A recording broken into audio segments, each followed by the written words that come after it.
Assalamualaikum warahmatullahi wabarakatuh. Perkenalkan, nama saya Muhammad Desa Putra, NPM 2020280031. Di sini saya akan mempresentasikan tugas sosiologi perkotaan. Sebelumnya saya akan menjelaskan apa itu sosiologi perkotaan. Sosiologi perkotaan adalah salah satu cabang sosiologi yang mempelajari tentang gejala sosial akibat adanya interaksi sosial di dalam kawasan perkotaan.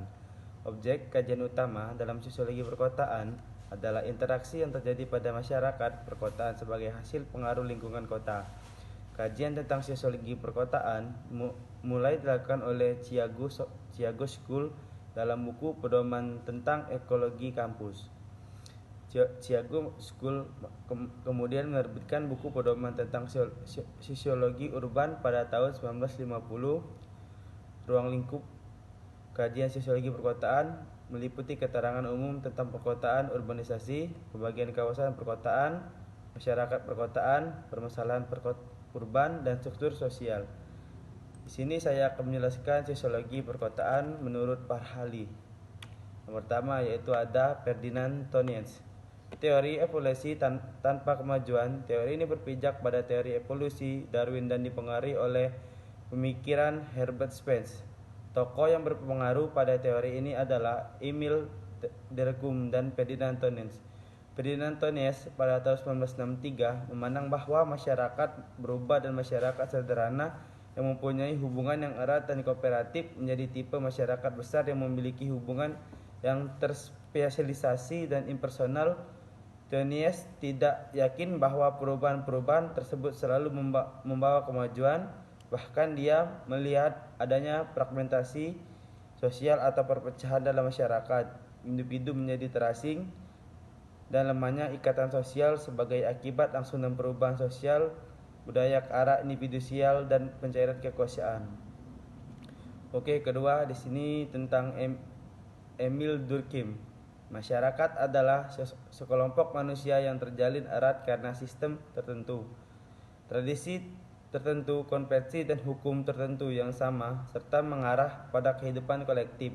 Sistem dalam masyarakat saling berhubungan antara satu manusia dengan manusia lainnya dan membentuk suatu kesatuan masyarakat merupakan salah satu komponen yang sangat urgent dalam berbagai bidang mulai dari sosial, ekonomi, budaya, dan lain sebagainya.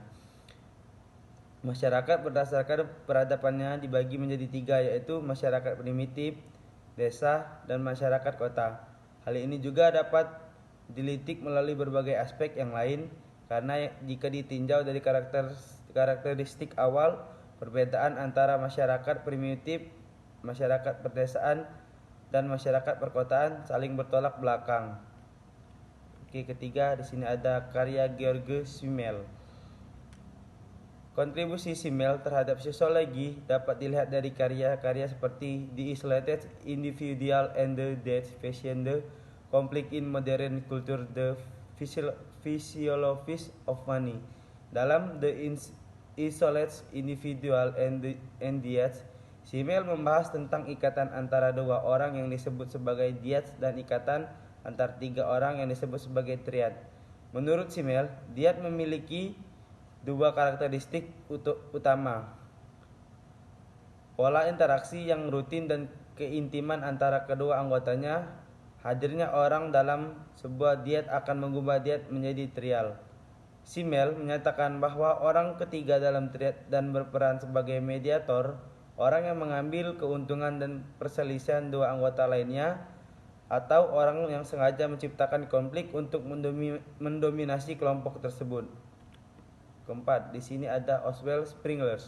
Menurut P.B. Horton, C.L. Hunton 1992 dalam bukunya Sosiologi, para penganut teori siklus juga melihat adanya sejumlah tahapan yang harus dilalui oleh masyarakat, tetapi mereka berpandangan bahwa proses perubahan masyarakat bukannya berakhir pada tahap terakhir yang sempurna, tetapi berlanjut menuju tahap kepunahan, berputar kembali ke tahap awal peralihan selanjutnya.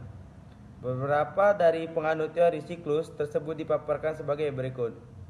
Menurut pandangan seorang ahli firasat Jerman Oswald Spengler, setiap peradaban besar mengalami proses penataan kelahiran, pertumbuhan, dan keuntuhan.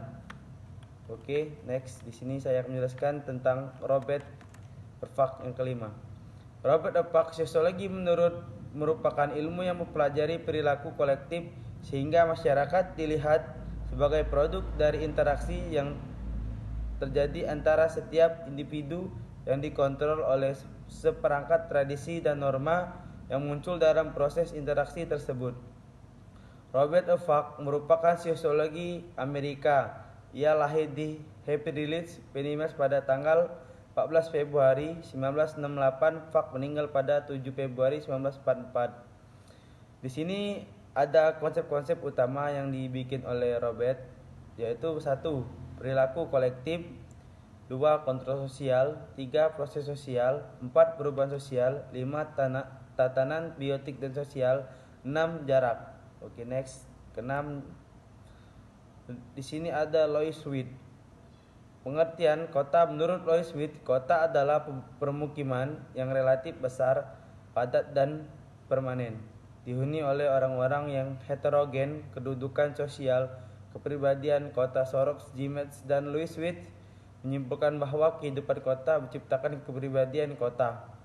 Materialistis, biorientasi, kepentingan berdikari atau subkiens atau impersonal, tergesa-gesa, interaksi sosial dangkal, manipulatif, inseritas, perasaan tidak aman, dan disorganisasi pribadi. Oke, sekian, terima kasih. Wassalamualaikum warahmatullahi wabarakatuh.